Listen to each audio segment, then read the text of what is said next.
Oi, galera, tudo bem com vocês? Professora Gabriele, dando continuidade às nossas aulas. Semana passada a gente aprendeu sobre o espaço rural e o espaço urbano.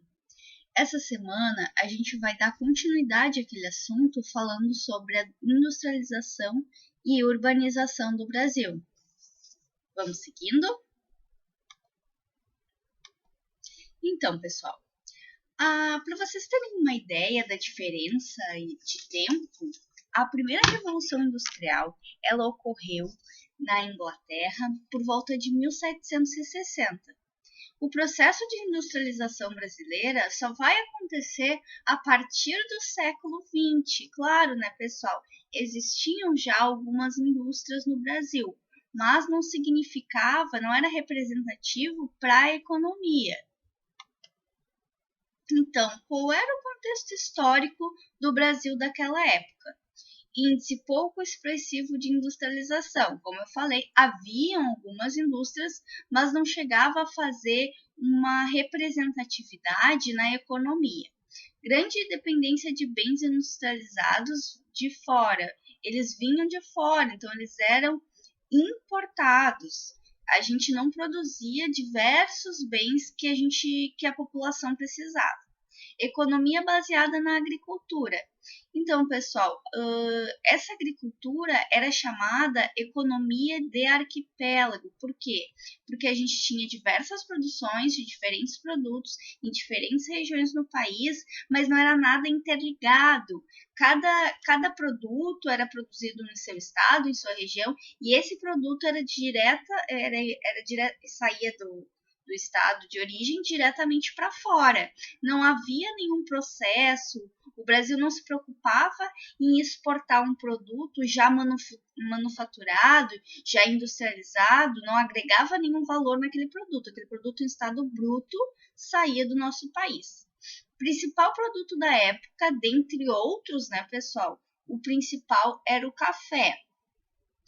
Em 1929, ocorreu a quebra da Bolsa de Valores de Nova York. E essa crise, né, a crise de 29, ela impactou diretamente no Brasil. Por quê? Porque um dos principais compradores do café brasileiro era os Estados Unidos. E, né, pessoal, a gente pode dizer que o café é um bem supérfluo, tu precisa ter o que comer, mas o café, de repente, tu pode trocar por outro produto. E foi isso que aconteceu. Então, essa crise do café, juntamente com a mecanização na agricultura, gerou o êxodo rural que a gente falou na semana passada. Ele levou as pessoas do campo, saídas do campo para a cidade.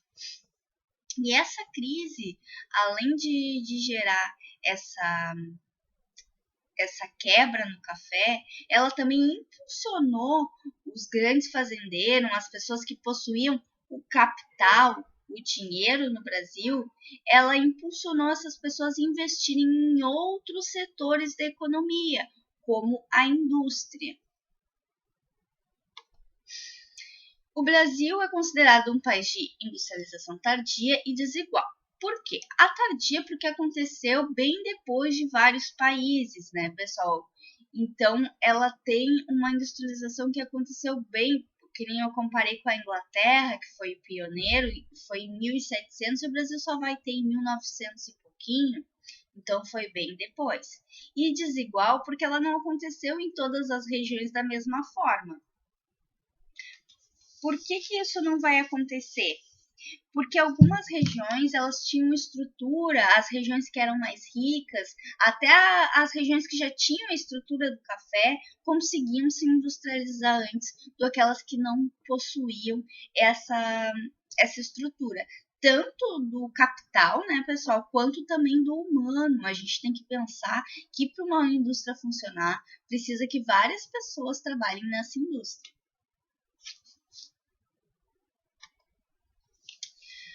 A industrialização impulsionou a urbanização, né, pessoal? Devido a essa quebra no campo, a mecanização do campo, as pessoas se desempregaram. Então, elas se viam meio que sem saída. Então, elas vendo que a cidade estava crescendo, estava se industrializando, elas acabaram migrando atrás de emprego na indústria.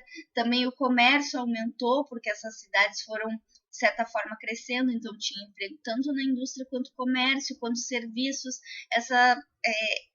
A máquina da indústria gerou várias outras coisas, precisa de várias coisas para funcionar. Então, foi abrindo portas para essas pessoas que estavam desempregadas no campo. Então, pessoal, o que são as regiões metropolitanas? As regiões metropolitanas são metrópoles, são cidades que abastecem várias outras cidades do entorno.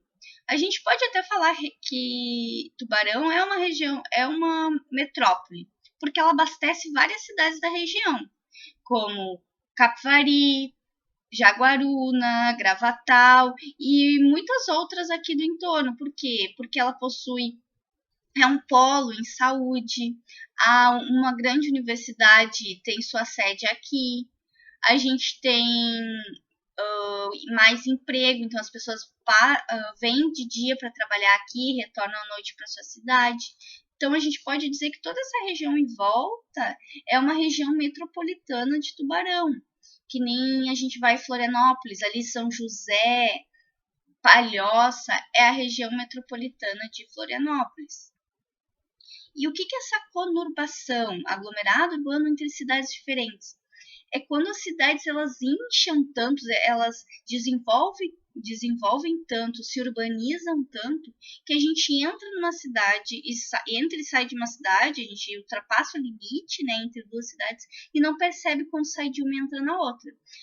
Acontece um pouco aqui entre Tubarão e Capivari. Às vezes, claro, tem ali a ponte, sabe que atravessou a ponte está em Capivari, mas é tão urbanizado aquele entorno que quem é de fora não sabe que está em Capivari. Tá, né?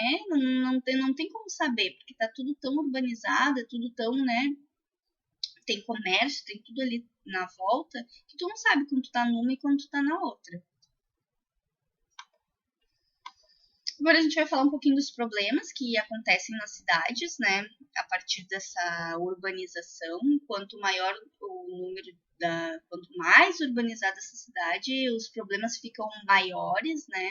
O problema do desemprego, às vezes as pessoas saem de uma pequena cidade ou saem do campo para vir para a cidade e essa cidade não consegue absorver todo o número de pessoas, não consegue dar emprego, proporcionar emprego a todas essas pessoas, porque às vezes as pessoas não vêm qualificada também, então acabam se desempregando. Essas pessoas que se desempregam, muitas vão para a atividade informal, então são aqueles ambulantes ou algum outro tipo de atividade sem carteira assinada.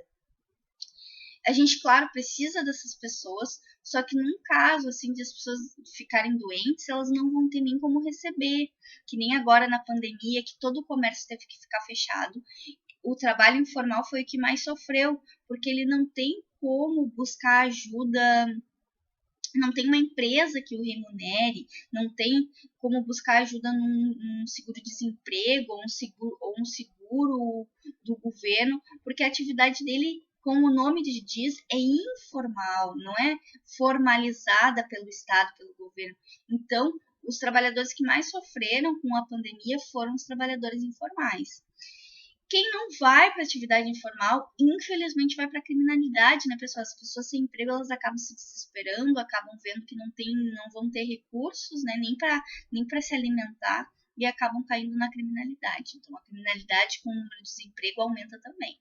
Trânsito intenso, a cidade não consegue absorver o número total de veículos que acabam indo para ela, porque não é só o trânsito da cidade, como a gente já falou, é o trânsito de toda a metrópole, de toda a região metropolitana que acaba circulando durante o dia na cidade, que nem a gente vê em Tubarão.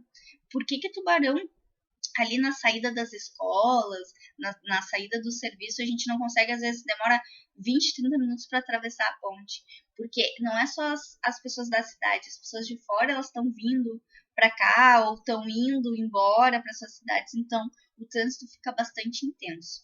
Moradias irregulares, as pessoas às vezes, né, não têm emprego, o trabalho informal, não conseguem comprar uma moradia, não conseguem também pagar aluguel por uma moradia decente e acabam morando em invasões ou então moradias que não são em lugares corretos, e essas moradias irregulares acabam que não tem o saneamento básico, não tem água encanada, às vezes não tem tratamento de esgoto, o que gera outros problemas que a gente vai falar agora, que são os problemas ambientais, né, pessoal? Tanto na cidade quanto no meio rural, a gente vai ter esses problemas, a poluição da água, né? A gente joga lixo onde não deve, não descarta, não faz o descarte certo do lixo, que acaba poluindo tanto a água quanto o solo. Erosão e vossorocas, a gente desmata, tanto para construir numa cidade, quanto para implementar no campo uma lavoura, ou algum tipo de agricultura, a gente faz o desmatamento. Quando a gente desmata, a gente acaba tirando a proteção do solo, que é essa mata nativa que protege o solo. Quando a gente deixa esse solo exposto, esse solo, quando acontece chuvas, né, ele vai lavar esse solo, ocasionando erosão. Esse solo vai erodir, ele vai ficar mais frágil, por isso que acontece aqueles deslizamentos.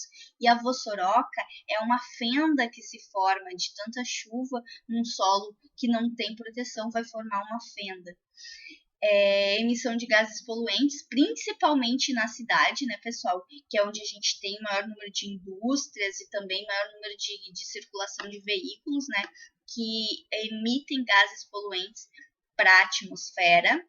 Assoreamento dos rios, eu já expliquei isso em aula, quando a gente tira aquela mata nativa ali da volta dos rios, a mata que a gente chama de mata ciliar, né, porque ela é que nem funciona que nem cílios, ela filtra a água da chuva para que